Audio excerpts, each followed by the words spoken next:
Hush a minute. This is a story I heard in Hessia, where, in the olden days, whenever it snowed, people used to say that Mother Holle was making her bed.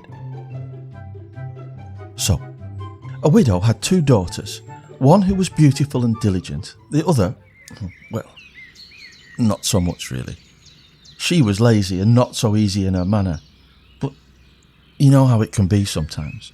For reasons unfathomable to us, the widow expressed more fondness for the lazy one, and the other had to do all the work and was just like the Cinderella in the house.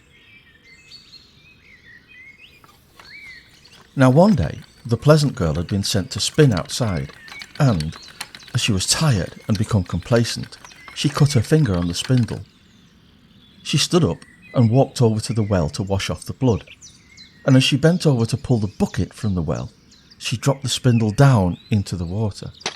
She was distraught, and her mother showed no sympathy. In fact, she told her to go back to the well and not come back until she'd recovered the lost spindle. The girl went back, but had no idea how to proceed, so that in the end she, for want of a better idea, jumped after the spindle into the well.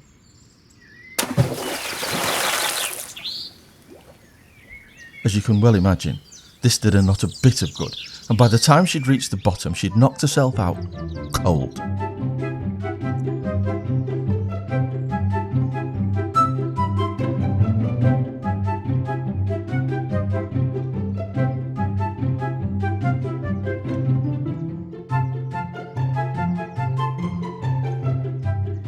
When she woke and came to her senses, she'd escaped from her daily world altogether and was lying on the ground in a beautiful meadow where the sun was shining and thousands of flowers were growing. She left the meadow, and soon she came to a baker's oven full of bread. But the bread was yelling, take me out, or I'll burn. I've been baked long enough." So she went to the oven, took up the bread shovel and carefully took everything out. After that, she moved on.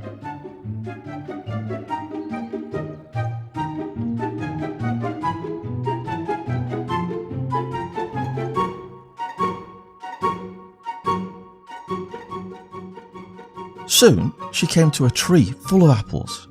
Shake me, the tree exclaimed. "My apples are all ripe." So she shook the tree until the apples fell like raindrops, and then she kept on shaking until they all fallen to the ground. When that was done, she spent quite a time gathering the fallen apples together into a neat pile ready for collection. Then with a sigh, she straightened her back and continued on her way.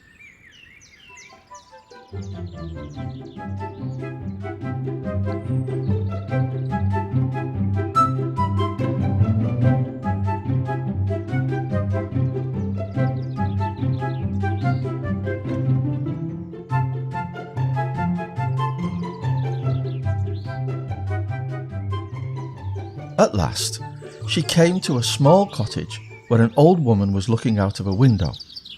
Now this character was a sight to behold, and distinguished by an exceptional set of teeth that seemed designed for a much larger person. She had such big teeth that the maiden was scared and wanted to run away. But the old woman called after her, "Don't be afraid, chick. Stay with me. I need a housekeeper, and if you do all the housework properly, it'll be a good opportunity for you. You only have to make my bed nicely and give the bedding a good shake so that the feathers fly. Then it will snow on earth, for I am Mother Holle." Since the old woman had spoken so kindly to her, the maiden agreed to enter her service. She took care of everything to the old woman's satisfaction, and always shook the bed so hard that the feathers flew about like snowflakes. In return, the woman treated her well. She'd never said an unkind word to her, and she gave her decent dinners every day. After the maiden had spent a long time with Mother Holle, she started to feel downhearted. Even though everything was 1,000 times better there than at home, she still had a hankering to return. When she could bear the burden no longer, she said to Mother Holle, "Boss, I've got a burning desire to go home, and even though everything's wonderful here, I can't stay any longer." "You're right," said Mother Holle, "and since you've done such a cracking job for me, I'll take you back up there myself." She took the maiden by the hand and led her to a large gate. When it was opened, and the maiden was standing beneath the gateway, an enormous shower of gold came pouring down, and all the gold stuck to her, so that she became completely covered with it. "I want you to have this because you've been so diligent," said Mother Holle. Thereupon, the gate closed, and the maiden found herself up on the earth.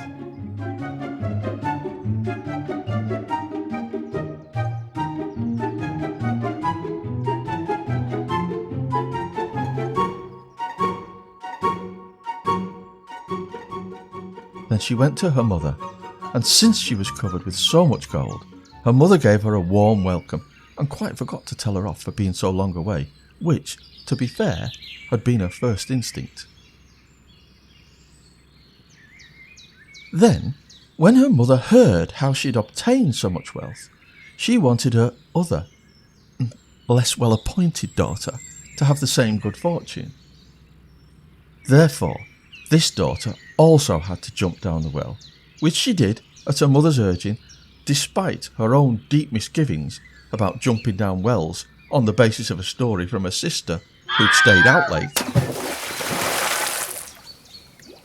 Like her sister, she awoke in the beautiful meadow and walked along the same path. When she came to the oven, the bread cried out again, "Oh, take me out, or else I'll burn. I've already been baked long enough." But this sister answered, "Sorry, I've got a clean frock on. It'll get filthy if I have to swing that bread shovel. You're on your own, lads." She moved on, and soon she came to the apple tree that cried out, "Oh, shake me, my apples are all ripe." However, the sister replied, "Are you serious? I've got a lot riding on this trip, and I don't want to lose out on account of a falling apple accident. Look what happened to Isaac Newton round the way. He's never been the same since."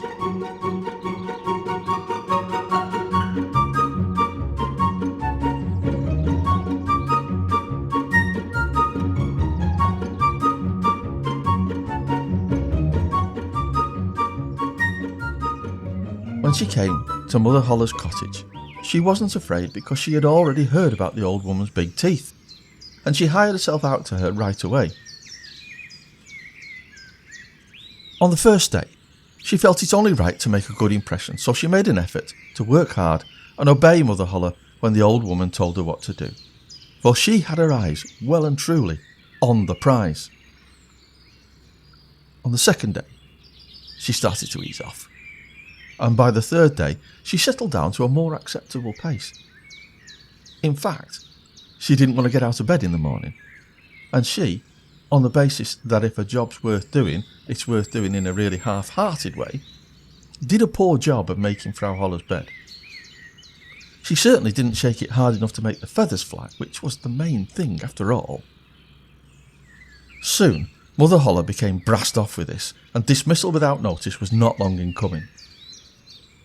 The lazy sister was quite happy to go, and now fully expected the shower of gold. Mother Holle led her to the gate, but as the maiden was standing beneath the gateway, a big kettle of pitch came pouring down over her instead of gold. "That's a reward for your services," Mother Holle said, and she closed the gate and stumped off in a proper huff. The lazy maiden went home covered with pitch. When her mother saw her, she kicked off big time and cursed Mother Holle for her evil temper and lack of sympathy because, as we know, Mum's judgment was some way off. For the lazy sister, it wasn't over at that. The problem pitch couldn't be completely removed, and she was scratching at tar spots for as long as she lived.